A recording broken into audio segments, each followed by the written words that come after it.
যারা একা থাকতে শিখে গেছে বা যারা একা থাকে বা একসময় অনেকের সাথে থাকছে কিন্তু এখন কারণবশত একা হয়ে গেছে, একা থাকার জীবনযাপন কি, একা কিভাবে থাকতে হয়, এটা যারা শিখে গেছে তাদেরকে আর ভয় দেখে লাভ নাই।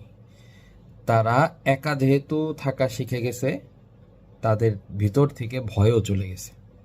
কারণ একা থাকলে একটা মানুষ যে পরিমাণ শক্তি সঞ্চয় করতে পারে এবং আসলে যে জিনিসগুলা মানুষ ফেস করার পরে একা হয়ে যায়, আসলে এটা অনেক বড় একটা জিনিস। লাইফে যা আমরা শিখছি বা শিখতেছি, যারা একা সারভাইভ করে লাইফ, ধরেন অনেকের অনেক আত্মীয় স্বজন আছে, অনেক মানুষজন আছে, বন্ধু বান্ধব আছে, অনেক কিছু আছে, কিন্তু যে কোনো কারণবশত হোক বা যে কোনো বিষয় হোক, সে একা জীবনযাপন করতেছে।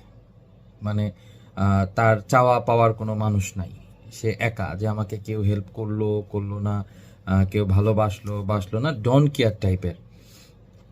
কথাটার মূল উদ্দেশ্য হচ্ছে যে একা জীবনযাপন করা শিখে গেছে, মানে একা বাঁচার আহ, বিষয়টা বুঝে গেছে, তাকে আমরা যেন কেউ ভয় না দেখাই, সে আসলে এ বিষয়ে ভয় পায় না।